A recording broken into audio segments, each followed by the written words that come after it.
오늘 우리에게 주신 말씀은 출애굽기 16장 1절에서 12절 말씀입니다. 봉독하겠습니다. 이스라엘 자손의 온 회중이 엘림에서 떠나 엘림과 시내산 사이에 있는 신광야에 이르니 애굽에서 나온 후 둘째 달 15일이라.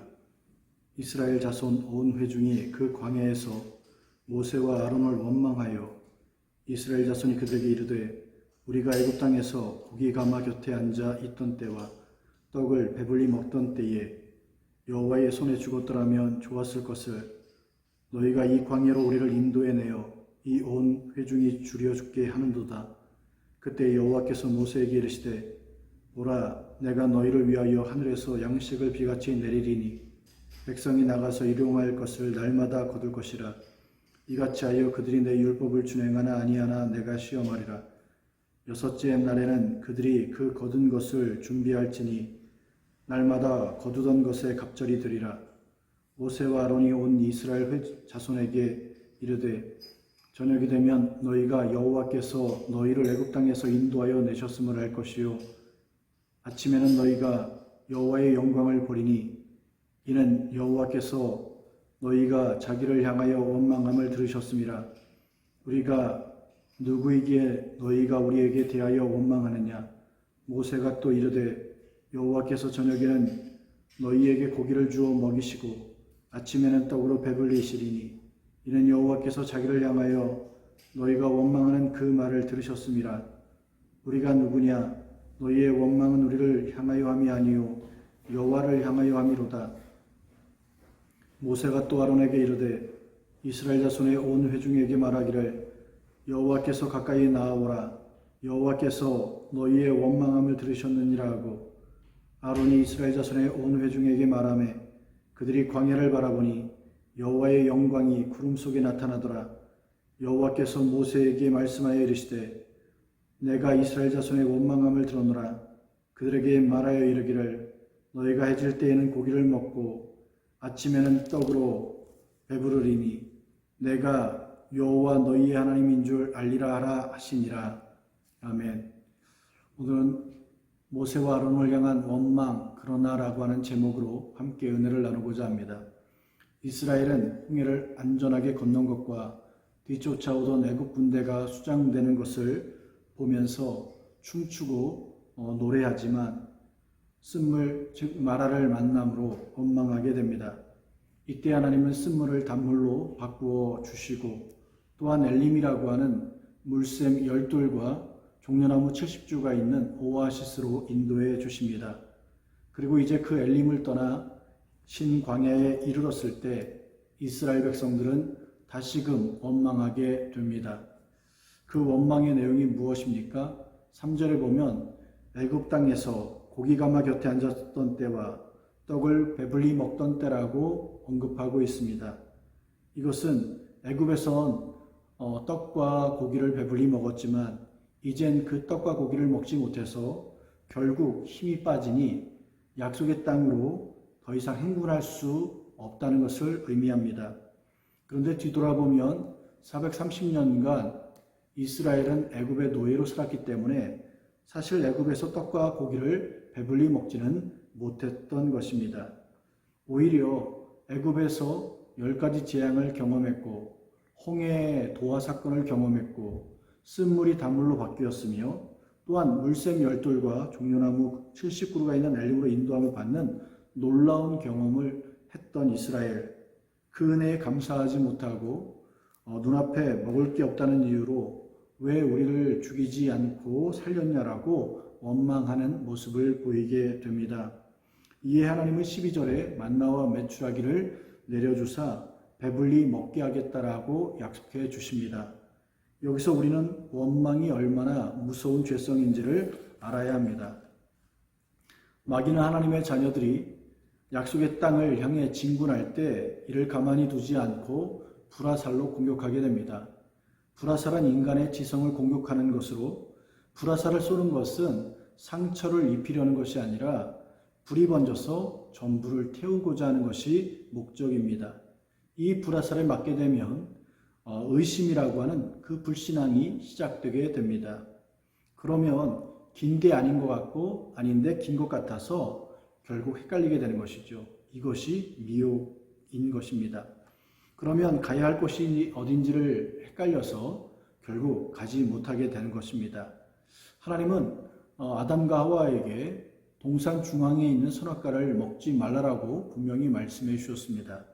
하지만 마귀가 쏜 그 불화살을 맞는 순간 먹지도 말고 따먹지 말라고 했던 그 선악과는 먹음직하고 보암직하고 탐스럽게 여길 만큼 탐스럽게 여기게 됩니다. 그래서 결국 따먹게 되는 것이죠. 이처럼 의심의 불화살을 맞았을 때 방치하게 되면 미혹의 불로 번져서 결국 원망이 나오게 되는 것입니다. 원망은 원어로 룬이라고 합니다. 이는 밤에 머문다는 뜻으로 생각이 어둠에 거하고 또 어둠 속에 있게 되는 것을 말합니다. 이것이 원망인데 이런 원망은 팩트에 달려있는 것이 아니라 어둠의 권세에 사로잡혀 있음을 알아야 합니다. 대부분은 어떤 이유가 있기 때문에 원망한다라고 여길 수 있습니다. 하지만 그 깊은 곳에 어둠의 권세가 사로잡고 있기 때문에 사실 원망 말고는 다른 것을 할 수 없게 하는 것이죠. 그래서 이스라엘은 모세와 아론을 원망하게 되는데 7절과 12절에 보면 여호와께서 너희가 자기를 향하여 원망함을 들으셨고 또한 하나님이 이스라엘의 원망을 들었다라고 말씀하고 있는 것입니다. 이는 이스라엘이 먹을 것을 근거로 모세와 아론을 원망했지만 그 원망의 뿌리에 서려 있는 것이 무엇입니까? 하나님을 향한 원망이 담겨 있다는 것입니다. 왜 하나님을 향한 원망이 담겨 있습니까? 사단이 쏜 불화살이 있기 때문인 것이죠. 결국 어둠의 영에 사로잡혀 있기 때문에 보이기에는 모세와 아론을 원망했지만 그 뿌리에는 하나님을 향한 원망으로 그렇게 드러나게 되는 것입니다. 이를 통해 주시는 메시지가 무엇입니까? 신자의 원망은 어떤 내용이든 대상이 누구든 간에 결국 하나님을 향한다라고 하는 것을 잊지 말아야 합니다. 마귀의 목표는 우리가 하나님과 멀어지게 하는 것이고 또 그래서 불화살을 쏘아 하나님께로 가는 모든 것을 태우려고 하는 것입니다. 그래서 의심의 불을 막지 못하면 우리 안에 감사까지 다 태움받게 되고 결국 원망만 남게 되면서 그 원망으로 감사뿐 아니라 하나님도 사라지게 됩니다. 그래서 원망하면 그때부터 길을 잃어버리게 되는 것이죠. 그러므로 신자의 감사는 환경에 따른 것이 아니라 생각에서 나오는 능력임을 알아야 됩니다. 왜냐하면 우리의 생각이 하나님의 통치를 받을 때 그렇게 생기는 영적 열매이기 때문에 그렇습니다. 세상 감사는 어떤 조건에 부합될 때 그 여건을 보고 하는 감사지만 하나님이 원하는 감사는 조건을 따져서 하는 감사가 아니라 기도하면서 하는 감사입니다. 이런 감사를 상실하지 않기 위해서 필요한 것이 무엇입니까? 날마다 하나님의 말씀과 하나님 앞에 무릎 꿇어 기도해야 하는 것이죠. 즉 말씀과 기도를 공급해야 하는 것입니다. 왜냐하면 환경만 보면 100% 감사를 상실할 수밖에 없는 그러한 여건이 주어지기 때문입니다. 그래서 신자의 법은 늘 가장 열악하고 감사할 상황이 전혀 안 될 때 거기서 감사함으로 하나님의 기가 막힌 반전의 역사를 만나게 됩니다. 우리가 믿고 따라가야 될 또 본받아야 될 주님은 로마 병정들에게 붙잡혔고 모진 고난과 핍박을 당하셨습니다. 끝내 십자가를 지고 골고다 언덕길을 올라가다 넘어지기도 했으며 또한 십자가에 달려 머리에는 가시면류관을 쓰셨고 손과 발엔 못이 박혔고 옆구리엔 창으로 찔렸습니다. 그리고 아버지여 아버지여 어찌하여 나를 버리시나이까 라고 외칠 정도로 굉장히 고통스러웠음을 보게 됩니다. 이처럼 감사할 조건이 하나 없는 그 십자가 죽음이지만 주님은 3일 만에 부활하심으로 반전의 역사를 쓰셨습니다. 그러므로 신자들은 세상이 힘겹게 돌아가도 그 세상을 보고 푸념만 하는 것이 아니라 전능하신 하나님의 뜻과 섭리를 따라 세상이 움직이고 있으며 또한 세상 역사가 흘러간다는 것을 믿고 또한 이를 붙잡아야 되는 것이죠. 하나님이 하박국 선지자를 보게 되면 악인이 의인들에 둘러싸이는 그 현장을 보면서 하나님 어찌하여 이런 현실을 보고만 계시냐라고 그렇게 기도하게 됩니다. 이에 하나님은 응답해 주시는데 그 응답은 하박국 선지자를 깜짝 놀라게 했습니다. 왜냐하면 이스라엘의 악인에 대하여 하박국은 이야기했는데 하나님이 주신 응답은 무엇이냐면 갈대아인들을 일으킨다는 것입니다. 그 갈대아인들은 이스라엘에 있는 악인과는 비교할 수 없을 만큼 이스라엘 백성들의 의인을 괴롭혔던 악인들은 악인이지만 저 갈대아인들은 하나님을 믿지 않는 우상 숭배자들로 이방인들로 악덩어리라고 여겨졌기 때문입니다. 그 무시무시한 갈대아인을 하나님이 일으켰다고 하니 하박국이 그 소식에 놀랄 수밖에 없었습니다. 이것은 상상도 하지 못했던 그러한 일이었습니다. 그러나 이처럼 갈대아인들을 일으키심으로 하나님이 노린 목적이 무엇입니까? 이스라엘이 죄에서 돌이킬 수 있다는 것이죠. 그래서 백성으로서 마땅히 걸어가야 될 길을 걷게 되고 누려야 될 삶의 복을 누리며 그 복을 온 땅에 나눠줄 수 있는 축복자로 세우고자 하는 하나님의 계획을 보게 된 것입니다. 그리고 또한 갈대아인들, 그 하나님이 돌이키는 데 사용하셨던 갈대인들은 어떻게 됩니까? 그들이 행한 대로 보응하신다는 것입니다. 이런 하나님의 뜻과 섭리를 깨달은 하박국은 주 여호와여 주의 일을 수년 내에 나타내 달라고 기도하게 됩니다. 그리고 또한 진노 중에라도 하나님 긍휼을 베풀어 달라고 기도하는 것이죠. 주님이 행하실 그 일들, 수년 내에 일어날 일이 얼마나 무서운 것인지 분명히 알고 있기 때문에 진노 중이라도 긍휼을 베풀어 달라고 기도하는 것입니다. 이처럼 주는 주의 일을 수년 내에 나타내 달라고 하는 것은 어떤 말이냐 하면 이스라엘이 빨리 저 갈대아인들에게 망하게 해달라고 하는 기도인 것입니다. 그럼 왜 이렇게 하박국 선지자가, 민족을 사랑했던 선지자가 이렇게 기도할 수밖에 없었습니까? 이 방법 외에는, 하나님이 세운 이 계획 외에는 이스라엘이 절대 죄에서 돌이켜 하나님 안에서 살아갈 그 방법이 없었기 때문입니다. 이처럼 세상 역사는 하나님이 움직이고 하나님이 허락하기 때문에 돌아간다는 것을 우리가 잊지 말고 힘들고 어려울 때 우리의 신앙을 돌아보고 점검하며 하나님의 뜻에 합당한 모습으로 바꿔야 될 것입니다. 이스라엘이 먹지 못해서 못 간다라고 원망할 때 하나님은 4절에 만나를 내려주십니다. 그런데 여기서 우리가 생각해야 될 것은 왜 만나를 주시냐는 것이죠.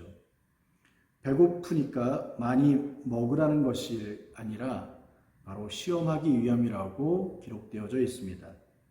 이스라엘이 하게 되는 원망의 핵심이 무엇입니까? 배고파서 약속의 땅 가나안으로 못 가겠다는 것이죠. 그래서 하나님이 먹여줄 테니까 잘 가는지 보자는 것입니다. 그리고 메추라기는 한 달만 내렸고 민수기에 메추라기를 먹은 내용이 잘 나와 있습니다. 민수기란 광야에서란 뜻으로 만나만 먹으면 먹으니 지겹다 하여 하나님이 한 달 내내 냄새만 맡아도 먹기 싫을 정도로 매일 한 2m 정도씩 그 메추라기를 허락해 주신 것입니다. 그런데 민수기에 보게 되면 어떤 기록이 있냐면 고기가 아직 그들의 이빨 사이에 씹히기도 전에 하나님이 진노했다라고 하는 말씀이 있습니다. 그리고 재앙을 내려서 많은 자가 죽게 됩니다. 그러니 이것은 이스라엘 백성들이 이뻐서 메추라기를 준 것이 아님이 분명합니다. 그 재앙을 내린 곳을 기브롯 핫다와 즉 탐욕의 무덤이라고 불렀던 것이죠. 즉 이스라엘 백성들이 배고파서 못 가는 것이 아니라 탐욕 때문에 못 간다는 것을 바로 메추라기 사건을 통해서 잘 드러내 보여주고 있는 것입니다. 그러므로 하나님이 만나와 메추라기를 주신 것은 이제 먹여주면 거룩한 길을 온전히 갈 수 있는지 시험해 보자는 것입니다. 그래서 마음껏 먹여 주었더니 그 먹은 힘으로 무엇만 하며 삽니까? 죄만 더 짓고 살아가더라는 것입니다. 이것이 이스라엘의 현실인 것이죠. 신자는 만나와 메추라기 같이 우리가 원하고 바라는 것들을 이루며 살아가는 것도 필요할 것입니다. 그러나 그것이 신자의 온전한 인생이 아니라 그 필요로 하는 것들을 뛰어넘어 우리에게 하나님이 더 소중합니다. 먹을 것이 있던 없던, 원하는 것이 이루어지던 이루어지지 않던 이 땅에서 우리가 예수 그리스도의 생명만 얻게 되는 것, 그래서 예수의 생명, 즉 우리와 함께 하신 그 임마누엘의 하나님과 함께 살아가며 그 하나님이 이끄시는 곳으로 인도함 받는 것이 바로 신자의 운명입니다. 인도하심이 때론 홍해나 광야이기 때문에 힘들고 낯설음도 있습니다. 그리고 캄캄하고 앞이 안 보일 때도 있죠. 그래서 이게 뭔가 싶을 그 순간이 올 때 우리가 잊지 말아야 될 것은 여기가 신앙의 믿음의 승부처가 된다는 것을 기억하셔야 됩니다. 그러므로 앞이 캄캄하고 이게 뭔가 싶은 그때가 우리 믿음의 승부처이기 때문에 여기서 믿음으로 끊어낼 것들을 끊어내고 또 새롭게 시작해야 될 것들을 시작함으로 우리가 하나님 안에서 온전한 약속의 땅을 향하여 믿음의 행진을 지속할 수 있도록 오늘 우리를 돌아보는 귀한 시간이 되기를 주님의 이름으로 축복합니다.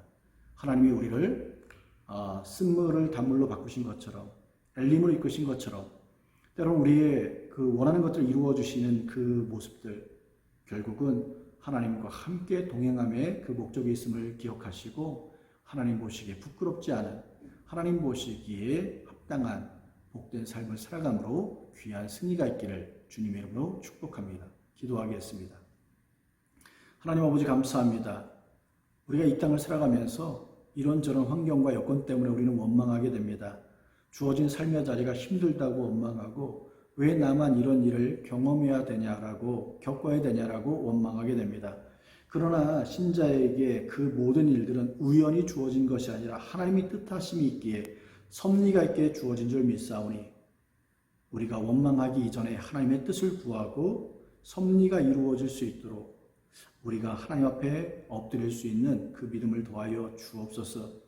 홍해로 이끄신 하나님의 섭리하심이 있고 또 마라의 쓴물로 이끄신 하나님의 섭리가 있으며 오늘 신광야에서 먹을 것 때문에 고통받는 그러한 모습이 있다 할지라도 그곳으로 하나님이 인도하시는 하나님께서 우리를 훈련하시고 다듬어가고자 하는 뜻이 있사오니 하나님 아버지 우리가 그 뜻을 깨달아서 온전히 하나님의 그 시험에 날마다 승리할 수 있는 복된 믿음의 승리자들이 될 수 있도록 인도해 주옵소서.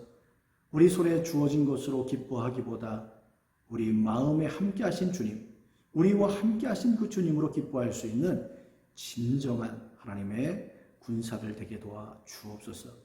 이제는 우리 주 예수 그리스도의 은혜와 하나님 아버지의 무한하신 사랑하심과 성령님의 감화감동 교통하심이 함께 예배드린 모든 성도들 머리 위에 이제로부터 영원토록 함께 하시옵기를 주 예수 그리스도 이름으로 축원하옵나이다. 아멘.